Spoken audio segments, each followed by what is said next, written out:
প্রকৃত জ্ঞানী তার ভিতর কখনো অহংকার থাকতে হবে, কারোর প্রতি হিংসা থাকবে না, কারোর প্রতি গীবত তহমত সমালোচনা সংস্কৃতি থাকবে না। সে বিনয়ী হবে। একজন জ্ঞানী মানুষ কি হবে? বিনয়ী হবে। সে জ্ঞানের উদ্ধত অহংকার দেখাতে যাবে না। ইল্লা মা আল্লামতানা, হে আল্লাহ আপনি আমাদেরকে যতটুকু শিখিয়েছেন এর বাইরে আমাদের কোনো জ্ঞান নেই।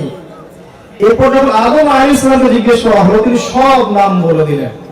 এই যে জ্ঞানের কারণে আল্লাহ পাক ফেরেশতাদের থেকে আমাদেরকে উঁচু স্থানে অবস্থান করালেন, তাই নয় কি?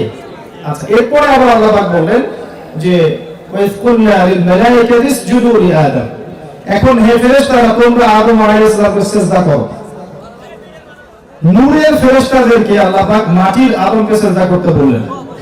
এদিকে কথা হচ্ছে কেন? কি সমস্যা ভাই? কি সমস্যা? সমস্যা হলে একটু সরাই ফেলে, সমস্যা হলে সরাই ফেলে, বক্তব্য চলাকালীন কথা বলবে না।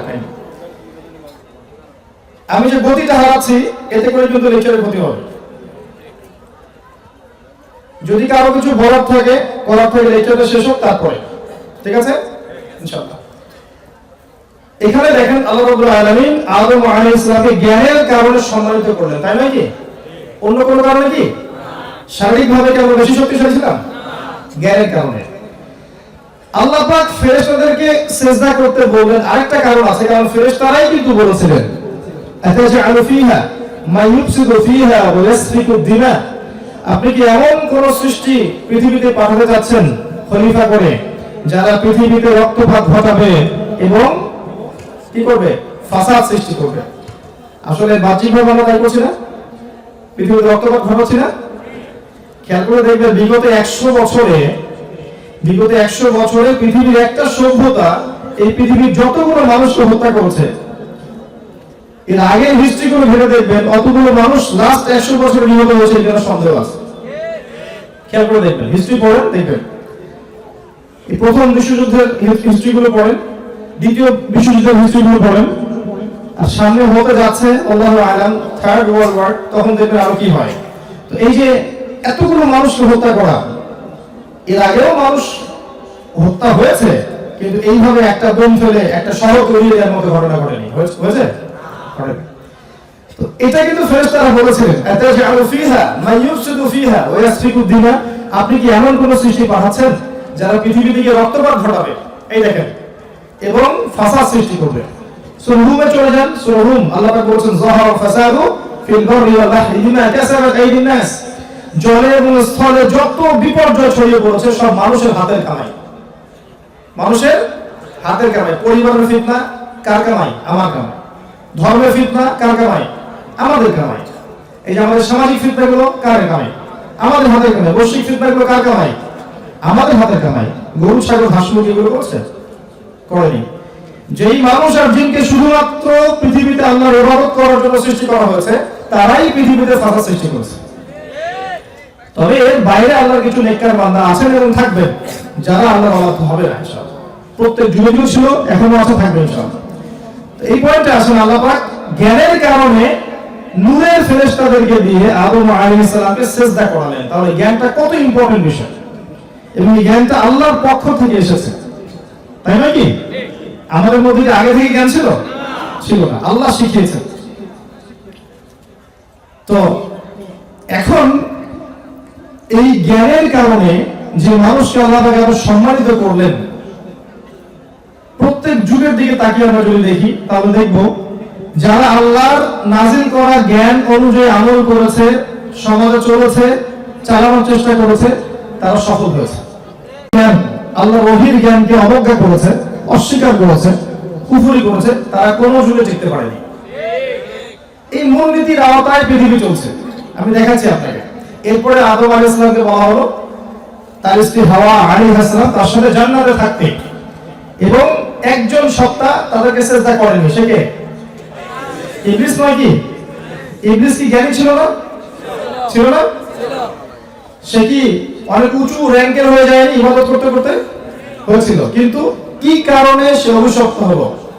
আদা ওয়াস্তাকবার, সে উদ্ধত হয়েছে এবং অহংকার প্রদর্শন করেছে।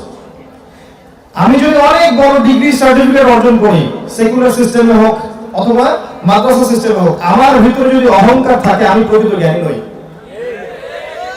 যে ব্যক্তি প্রকৃত জ্ঞানী তার ভিতর কখনো অহংকার থাকতে পারে না, কারোর প্রতি হিংসা থাকবে না, কারোর প্রতি গীবত তহমত সমালোচনার সংস্কৃতি থাকবে না। সে বিনয়ী হবে। একজন জ্ঞানী মানুষ কি হবে? বিনয়ী হবে। সে জ্ঞানের উদ্ধত অহংকার দেখাতে যাবে না, ধর্মতাত্ত্বিক স্বৈরাচার দেখাতে যাবে না।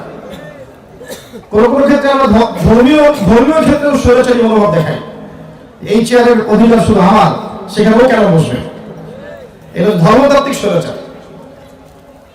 যাই হোক, তো ইবলিস থেকে শিক্ষা হচ্ছে যে অহংকার মুক্ত সত্তা হতে না পারলে আমি প্রকৃত জ্ঞানী নই। আর জ্ঞান অনুযায়ী যদি আমার আমল না থাকে তাহলে তাকে কোশ্চেন কেন প্রকৃত আলেম বা জ্ঞানী বলা যায় না। মনে করেন আমি এখানে বসে আছি, আমি কথাগুলো বলছি, এই কথাগুলোর উপর যদি আমার আমল না থাকে কোশ্চেন কেন আমি এই কথা বলার যোগ্য নই, এবং এই কথা আপনার মনে কোনো তাসির ফেলবে না। জানেন, যদি আমার কথাগুলো আমার কল্প থেকে বের না হয় এবং আমার যদি এর উপর আমল না থাকে, আমার কথায় আপনার জীবন পরিবর্তন হবে না। আর যদি আমার কথায় আপনার জীবন পরিবর্তন হয় এবং কলিজার মধ্যে তাসির হয়, চোখ দিয়ে পানি ঝরে, বুঝবেন সে ব্যক্তির মধ্যে তাকওয়া ঈমান আছে। এরকম অসংখ্য মানুষ আছে বাংলার মাটিতে যাদেরকে আপনি ফেসবুকে দেখবেন না, ইউটিউবে দেখবেন না, কিন্তু এই অফলাইনে দিনে দাওয়াতি কাজ করেন, খুতবা দেন, দার্স দেন, তাদের দার্স শুনে মানুষের চোখ দিয়ে দরদর করে পানি পড়ে, মানুষের জীবন পরিবর্তিত হয়। जो बात दिल से निकलती है दिल पे असर करती है। যেই কথা মন থেকে বের হয় এটা অন্যের মনে কি করে? আসর করে। আপনারা বুঝবেন এটা। আপনারা সাগর পাড়ের মানুষ, সাগর পাড়ের মানুষের মনটা বড় হয় আমার ধারণা, কারণ সমুদ্র আপনাকে বড় হতে শেখাবে।